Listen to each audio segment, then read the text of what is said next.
bienvenue à l'Institut français de Pointe-Noire pour le lancement du Novembre numérique. Donc c'est un plaisir pour nous parce que c'est la première fois qu'on l'organise à Pointe-Noire. Et donc ce 1er novembre numérique donc, sera placé sous le signe de l'intelligence artificielle. Et donc on a le plaisir justement de mettre à l'honneur donc une femme, une chercheuse. Je la laisse se présenter.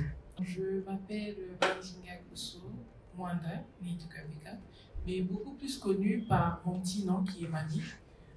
Je suis épouse, mère et aussi enseignante-chercheur. Alors j'ai un doctorat en biologie moléculaire et immunologie appliquée.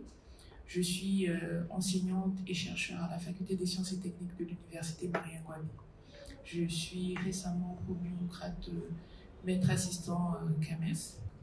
Alors merci pour cette présentation. C'est vrai que justement moi ce qui m'intéressait c'était c'est qu'on puisse en savoir vraiment un petit peu plus sur toi, parce que tu as un parcours je trouve qui est particulièrement intéressant. Si j'ai une première question, ce serait vraiment j'aimerais savoir d'où te vient en fait voilà cette passion pour les sciences quoi, parce que c'est vrai que d'arriver voilà à finaliser une thèse, on peut appeler ça quand même une passion. J'imagine que voilà, est-ce que tu peux nous en dire un petit peu plus là-dessus? Alors ma passion pour les sciences vient de ma mère. En grandissant, je la voyais travailler à l'hôpital, à la maison, et c'est de là qu'est venu cet intérêt pour les sciences. C'est vrai qu'à la base, je voulais faire médecine, surtout pédiatrie, mais bon, les chemins ont fait que je me retrouve aujourd'hui dans les sciences, et grâce aussi au métier de mes parents qui a un peu bougé partout en Afrique, j'ai vu comment la recherche se faisait dans d'autres pays, et ça m'a beaucoup inspirée. Et c'est de là qu'est venue cette idée que voilà, un jour, je souhaiterais faire pareillement dans mon pays. Je ne savais pas comment j'allais le faire, mais je savais qu'un jour, j'aurais une structure, peut-être de recherche, de renseignement, mais en tout cas, offrir aux jeunes Congolais ce que j'avais vu qui était fait ailleurs. Et la vie a fait que je croise le chemin de mon époux qui était déjà qui était entrepreneur dans les nouvelles technologies. Le hasard a fait que voilà, on est les mêmes patients, et c'est de là qu'est venue, que s'est structurée l'idée de la fondation. Au départ, on a commencé par la fondation en 2020, et petit à petit, on s'est rendu compte de ce besoin d'accompagner les jeunes Congolais, surtout que les biotechnologies et l'intelligence artificielle sont des sciences qui vont impacter le monde de demain. Moi, la biotechnologie, c'est beaucoup plus mon profil, et l'intelligence artificielle, c'est beaucoup plus la sienne. Donc, on faisait vraiment le perfect match pour cela. Et c'est de là qu'est venu l'intérêt d'ouvrir cette université pour, en plus de cela, former les jeunes Congolais pour les aider aussi à faire réaliser leurs rêves. Je suis née au Congo, j'ai commencé ma formation scolaire au Congo jusqu'en 97, où il y a eu la guerre au Congo. Je suis partie... Nous avons fui la guerre, nous sommes partis en Tanzanie parce que je suis à moitié tanzanienne de par ma mère. Donc j'ai fait le reste de mon enseignement primaire en Tanzanie et le début de mon collège. Ensuite je suis revenue au Congo, j'ai fini mon collège au Congo. Donc j'ai fait mon lycée en Namibie. J'ai commencé l'université en Namibie et j'ai eu la bourse pour étudier en Algérie. Donc je me suis retrouvée au Maghreb. J'ai fait mon premier cycle et deuxième cycle universitaire en Algérie. J'ai eu un ingénierat d'État en génie biologique, qui est l'équivalent d'un master en génie biologique. Ensuite, je suis rentrée au Congo et je voulais travailler à l'université, je voulais enseigner. Et on m'a informé que pour enseigner à l'université, il fallait avoir un doctorat. Et donc, du coup, c'est comme ça que je me suis inscrite en thèse. Et j'ai commencé mes travaux de thèse à l'université Marien-Ngouabi. Et j'ai fait une autre partie de mes recherches à l'université libre de Bruxelles, puisque j'ai un doctorat en biologie moléculaire et en immunologie appliquée. Donc la partie biologie moléculaire, je l'ai faite au Congo, à l'université Marien-Ngouabi et à la Fondation congolaise pour la recherche médicale. Du professeur, je ne sais pas, pour ceux qui le connaissent, Francine Toubi, qui est très connu dans la recherche au Congo, et à l'université libre de Bruxelles.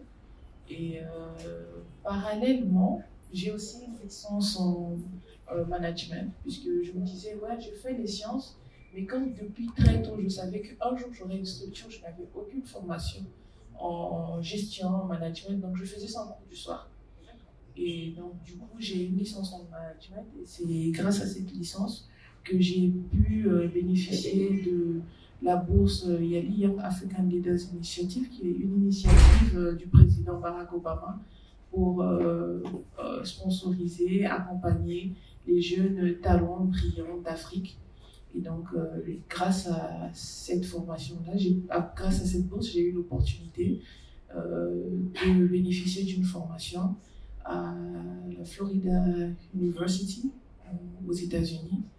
Et après, je suis rentrée au pays et j'ai postulé à l'université, j'ai été recrutée. Et voilà, aujourd'hui, je suis enseignante à l'université. Et comme j'avais toujours cette passion-là, et après quelques années, c'est là que nous avons réalisé ce qui est aujourd'hui la fondation Giovanni Mammi et l'université.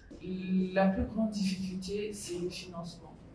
Le financement pour l'équipement, le financement pour le matériel, pour les réactifs, pour les consommables, le local, l'environnement de travail. Parce que pour faire la recherche, on a besoin de laboratoires. Malheureusement, dans notre pays, on n'a pas beaucoup de laboratoires. Je pense à tout casser, toute une dizaine par là pour des laboratoires de recherche, on veut dire. Ensuite, l'équipement de haut niveau, de standing. Ensuite, une fois qu'on a un labo, une fois qu'on a un équipement, on a besoin des consommables pour faire tourner cela. On a besoin des projets, on a besoin de la matière. Et ça, ce sont les gros freins pour tous les chercheurs en général. Pour la chercheuse en particulier, nous avons des...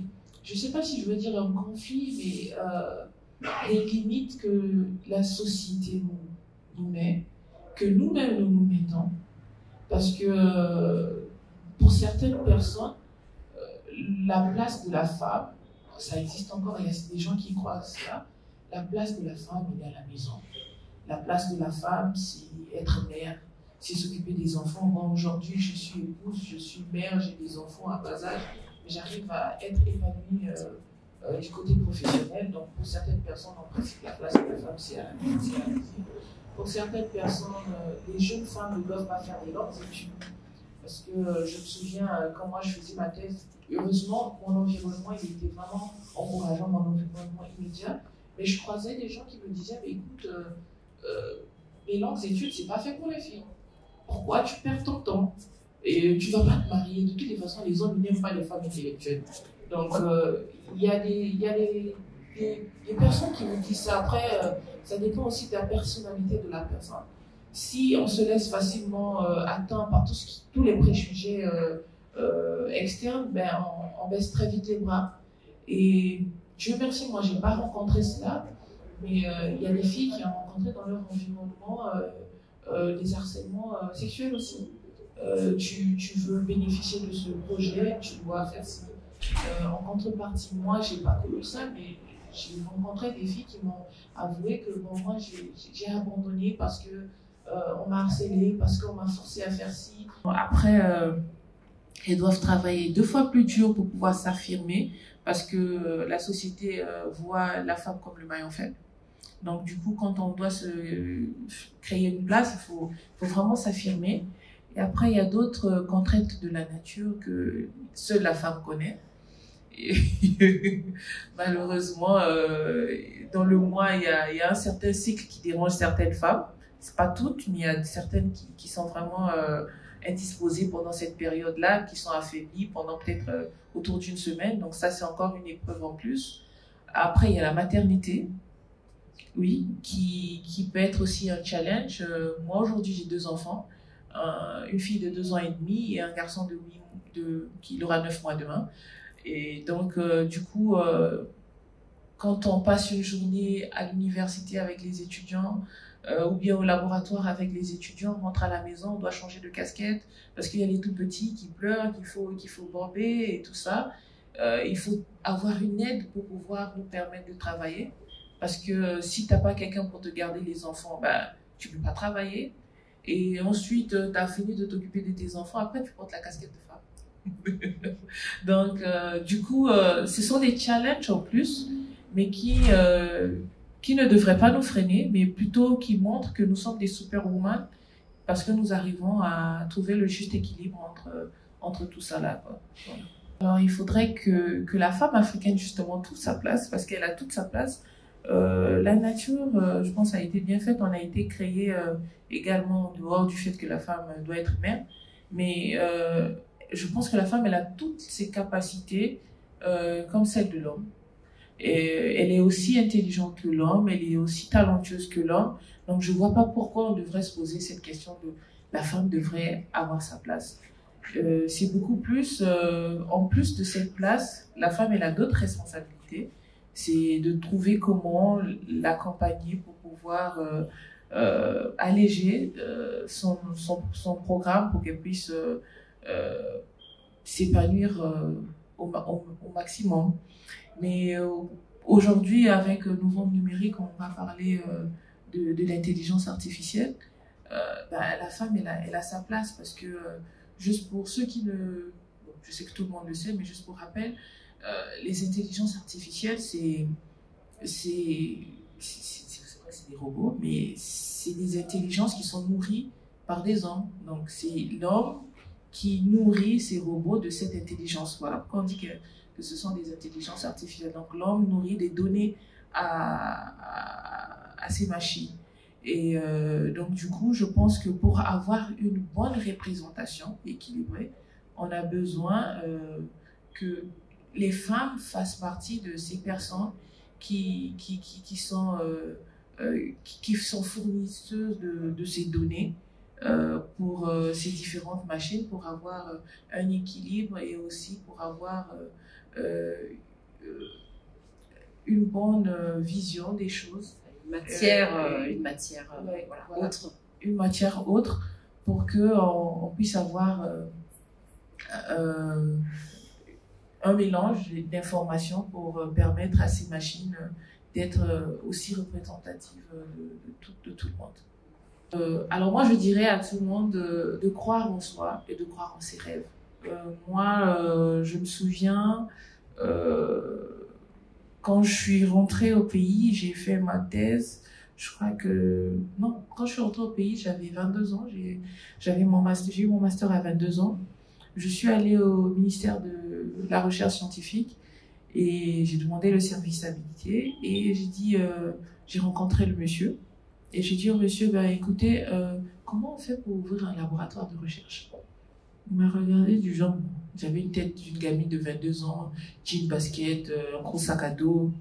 Il dit, tu veux faire quoi de cela? J'ai dit, non, je veux ouvrir un laboratoire de recherche. Bon, il m'a donné les renseignements, mais quand je suis sortie de son bureau, il a dit, mais l'enfant, là, elle n'est pas bien dans sa tête. Et j'ai rencontré un autre chercheur, je lui ai dit, moi, je veux faire de la thérapie génique. Il m'a dit, ma fille, ça, c'est pas faisable au Congo. J'ai dit, justement, je vais le faire. Il me dit que je rêvais. Et ça, c'était il y a 10 ans, puisqu'aujourd'hui, j'en ai 33. Le monsieur du ministère de la Recherche scientifique, aujourd'hui, il est directeur d'un établissement de recherche qui est partenaire de la fondation. Et c'est lui qui me rappelle, tu te souviens, quand tu avais 22 ans, tu étais venu dans mon bureau, je me disais que tu étais folle. Il dit, mais finalement, je me suis rendu compte que, au fait, tu n'étais pas si déréglée que ça, mais tu étais une jeune ambitieuse, puisqu'avec le temps, il s'est rendu compte que, voilà, je me suis affirmée dans ce que je faisais. Et du coup, aujourd'hui, c'est quelqu'un qui nous accompagne, et c'est un partenaire. Et l'autre monsieur, c'est un chercheur, un collègue à l'université. Je lui dis, tu sais que notre thérapie génique, là, ouais, dans notre laboratoire, on va le faire. Donc, c'est parce que j'ai cru et parce que j'ai eu un environnement qui m'accompagne qu'aujourd'hui, je peux être là et parler de cela. Et donc, du coup, moi, ce que je peux dire aux jeunes, c'est de croire en soi et de travailler dur pour pouvoir faire de ce rêve une réalité. Et il n'y a pas de petits rêves, il n'y a pas de rêve bête, mais c'est beaucoup plus l'importance et le travail que vous vous donnez pour pouvoir réaliser cela. Et moi, ce que je dis souvent, c'est un dicton qui dit que il faut toujours viser la Lune, parce qu'à défaut d'atterrir sur la Lune, on peut atterrir sur les étoiles. Et donc, du coup, moi, je pense que le plus challenging, comment on dit en français, comment on dit challenging en français? Plus grand est le défi, plus gros est le rêve, mieux c'est, parce que ça vous permettra de faire quelque chose de grandiose. Voilà, donc ce sera ça mon conseil pour les jeux. Bah, merci Mamie. Merci. Alors juste, donc voilà, je vous rappelle que le novembre numérique se tient du 8 novembre au 29 novembre, que ça commence donc aujourd'hui, que tout de suite on va avoir justement donc la chance de participer à un débat autour des IA génératives, dessin et illustration, donc avec Chris Okanze et Cyan Kid. Donc voilà. Je vous remercie.